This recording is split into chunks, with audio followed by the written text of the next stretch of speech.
Oke. Kalau kita berbicara tentang objektivitas suatu sudut pandang keilmuan, sebenarnya kita harus belajar dari berbagai sudut pandang. Seperti kita memahami konsep Islam, tidak selalu harus kita mendengar pendapat dari kalangan Islam saja, para ulama-ulama kita tidak. Tapi kita perlu juga mendengar pandangan dari kaum barat, orientalis semacam tadi. Itu semata-mata bukan berarti nanti kita akan terpengaruh atau percaya dengan pandangan barat, tidak. Persoalan keilmuan itu akan berbeda dengan persoalan keimanan.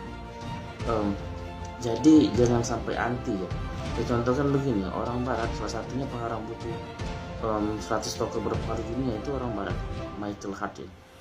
Itu menempatkan Nabi Muhammad itu pada peringkat pertama sebagai pemimpin berpengaruh. Nah, dia orang kalangan barat tetapi dalam objektivitas dipimpin Nabi Muhammad. Terus kenapa kalau sana kan tidak boleh, kenapa tidak mungkin Nabi Isa saja seperti itu, atau Yesus dalam pandangan mereka.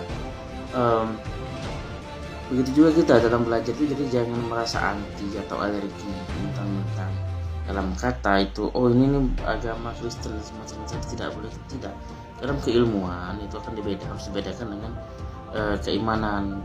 Bukan berarti ketika kita mendengar pandangan atau membaca buku karya orang-orang non muslim itu ketika langsung jadi kafir atau tidak.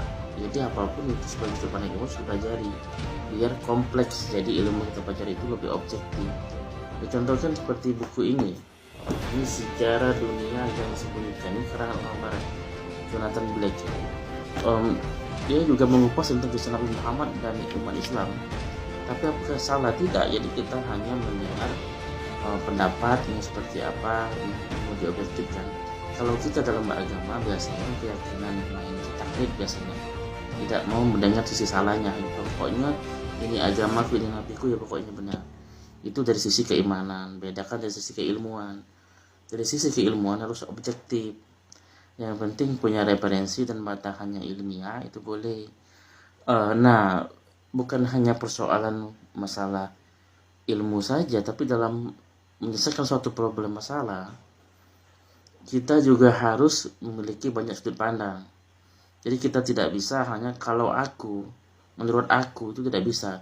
Tapi coba kita pada posisi yang kontra dengan kita atau sebelahnya, seperti kalau saya jadi dia gimana ya, seperti itu. Nah, seperti itu dulu sebelum kita berkomentar sesuatu. Kita harus